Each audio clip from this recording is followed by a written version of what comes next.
In this video, I wanted to look at slightly more complicated rational functions, and I wanted to teach you how you can find all of the traits, like where are the asymptotes, what's the end behavior, what's the domain, what's the range, etc., intercepts, all without having, without having to use a calculator. And so the guidelines are in our packet for this week, and I wanted to practice using them and talking about them. But basically, every little thing I want to find can be done by using a particular strategy. Now, what can be kind of difficult here is there's so many different things we're looking for, it can be hard to remember how to do each individual thing, but it's all rooted in some common sense, and that's what I wanted to focus on. But let's start with the asymptotes to begin with. So looking back at the previous examples, the vertical asymptote was always a result of dividing by zero. Like 1 divided by 0, it's a problem mathematically. You can't divide by 0, but you can't when you divide by things that are close to 0, you get really, really large values, and it's sort of like it's what creates the break or the gap in our function. How I kind of see it is it sort of looks like a line that if I chop it right down the middle, it kind of creates this weird explosion in both directions. And same thing kind of happened here. It's sort of we had this line that is cut right down the middle, and that vertical asymptote, dividing by 0 is what causes that to occur. And if I want to find the vertical asymptotes, we can always look at the denominator and figure out, well, where is it equal to 0? Or, in other terms, look for what are the roots of the polynomial in the denominator. And, we spent a good couple weeks talking about how you find the zeros of polynomials, and, we could obviously factor the denominator to do that.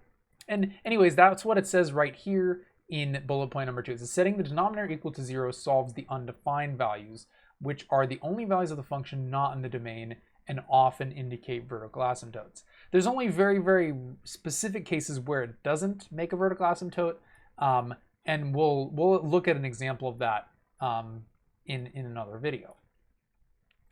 But in most of the cases, it just directly gives you your vertical asymptotes. So in this case, basically what I could do is I could start with the denominator x squared plus 10x plus 25, and I set that equal to 0. And solving this will help me figure out where are the vertical asymptotes. And with this particular polynomial, that would factor as x plus 5 times x plus 5. And this one's pretty easy to factor. Technically, you could use synthetic division and graphing and all those other techniques to factor this, but this one is, quite a bit easier to figure out.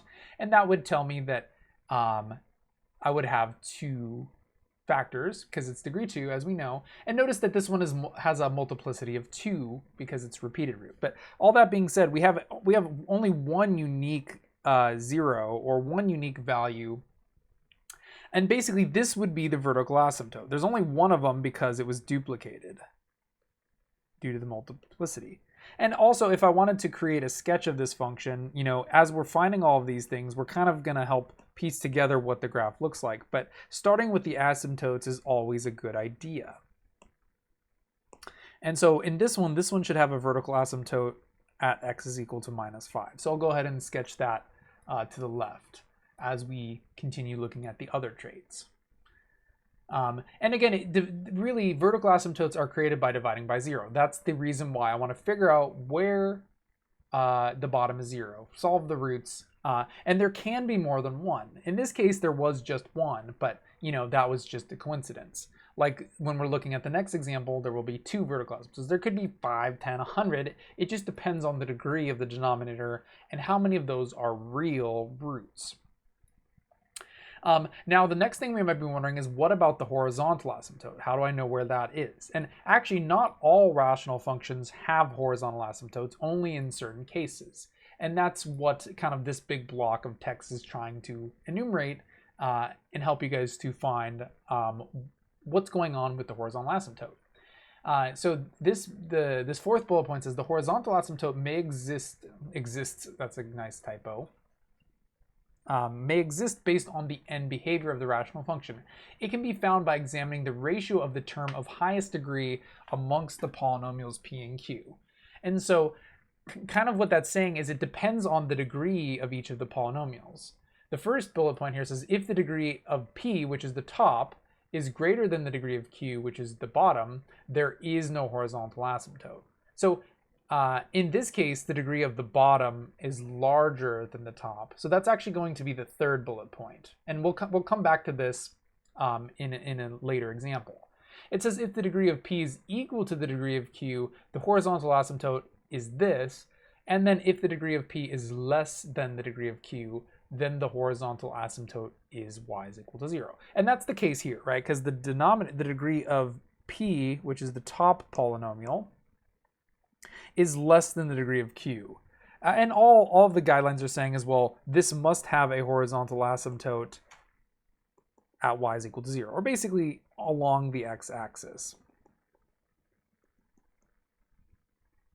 And if you're wondering, well, why, we'll kind of come back to that question as working, but there's always kind of some common sense based on what's happening. And sort of the gist of it is the denominator is a bigger polynomial. When you plug in, the point of the horizontal asymptote is to say, well, what's happening as I go to the right? As I go to infinity, what will happen? And the denominator, since it has a larger degree, will grow at a much, much faster rate. And like, just imagine plugging 10 into this. I would get 71 divided by 225. And if I do that math, that's going to be somewhere along the lines of 0.3, but it's going to be fairly small. It's a decimal. And if you plug in larger and larger number, basically the bottom will get bigger faster than the top will. And that's going to cause us to divide by a larger and larger number, which will just make it smaller and smaller. And the trending value of this fraction will head to 0. So the math involved is, a little bit irritating, but the gist of it is if the bottom degree is higher, it will always end up trending to 0.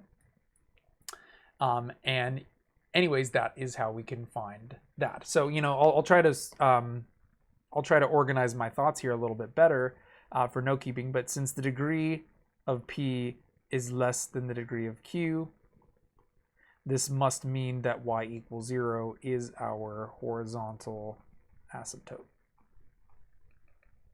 Now, the intercepts are also very helpful things to look for if we're trying to graph this, right? If we want to know what it looks like, the other thing is the asymptotes help because we know it's going to do something like this and something like this. But the other thing we don't really know is, well, is it going to be above this line like that or below the line? And the intercepts are very helpful because it helps me know, well, exactly where is this curve? And if you just sketch a few points on the graph, that's another thing that can help. So let's go ahead and find the intercepts. And recall that the y-intercept can always be found simply by plugging in 0. So if I plug in 0, in this case we have our a, it would be a of 0, which would be equal to, as I said before, 0 would cancel out all of the x terms, and that would simply leave me with 21 over 25. So the y-intercept here is going to be pretty close to 1. It's going to be, I think that would be 0.82, but it's going to be fairly close. It's going to be a fairly small x-intercept because it's always going to be the ratio of the constant term. And then the x-intercept, and this is what I said in the last video, but if we want to know, well, where is it going to cross the x-axis, if at all, that always has to do with where the top is. And again, I state all this up here in the above bullet points. So setting the numerator p equal to 0 solves the x-intercepts. So basically, if I take the top, 5x plus 21, and set that equal to 0, this will always give me the x-intercepts if there are any. Notice that since the numerator has degree 1, it has to have 1 root, which obviously is real in this case. If I subtract 21 and divide by 5, this would give me negative 21 over 5. But this would be what we should conclude here is it's going to have 1 x-intercept due to the numerator having degree of 1. And this would happen at negative 21/5, which is negative 4.2. So again, trying to figure out where that's going to be, well, I don't have any tick marks on my sketch over here, but it's going to be close to the asymptote at x is equal to negative 5. And sort of by looking at this, I'm getting a little bit of a sense what's going on by figuring out, well, where are the x-intercept? Where are the asymptotes? And again, where is the y-intercept? And if you're wondering what of all of this is important and what should I take away from this, well, it kind of depends on what you're trying to do. If you're trying to find the asymptotes, you follow a very specific procedure. If you're trying to find the intercepts, you do something else. And all of those things, it's basically looking at a different place. If you look at the top, it gives you the x-intercept. If you look at the bottom, it gives you the vertical asymptote. If you look at the constants, it gives you the y-intercepts. And the horizontal asymptotes are kind of similar. We'll look at a couple more in the next examples. But, the third bullet point says the y-intercept for any function occurs at f of 0. And, as I was saying, that's always just going to result in the solid numbers because all of the x's will disappear. But like to finish a sketch, again, what we could do is just randomly plug in other numbers to find the points. But again, this is already, we're way over analyzing this example. I would always recommend graphing it in your calculator if you really want to understand the behavior of each rational function. But, all of these processes help us to understand, well, why is it behaving the way it's behaving in each case? And so let's go ahead and type it in and graph it and just sort of see if all of those things we figured out make sense. And notice that the x-intercepts and the y, there is only one x-intercept as we found, and the y-intercept appears to be close to 1 as well.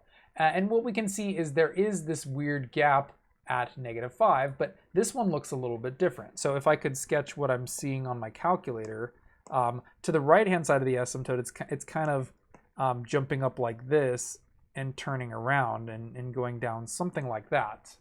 I made the hump a little too strong, but again, I'm just sketching it. This is not an exact graph, it's just the estimate of what's going on. And to the left-hand side of the location at -5, it's got a little bit more of a gradual cliff face, kind of like in the other examples.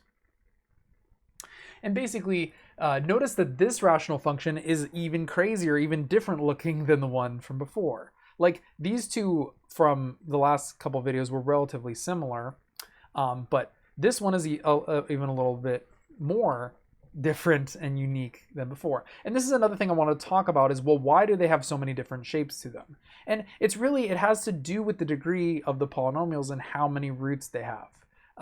Because going back to all of our study of polynomials, we know that higher degree polynomials have more terms. And the same thing will happen, well, if you're dividing by polynomials with higher degree, you can have more terms. And actually, notice that the behavior towards the asymptote in this example, it's actually going in the same direction, whereas in the other ones, as it was split to the asymptote, they were sort of going in opposite directions. And why? Well, actually, the simplest reason for why is because the vertical asymptote had a higher multiplicity too. And when they have an even multiplicity, when a vertical asymptote has multiplicity, there is a graphical trait to that, which is that the asymptotes will head in the same direction. But again, you could prove these things and analyze them further. I don't think we really need to do that. But basically, all of the roots and of the numerator and denominator in conjunction with one another just cause the graph to be a little bit stranger at the end of the day. And again, knowing your asymptotes, knowing your intercepts is a good place to get started if you're trying to understand the graph of a rational function.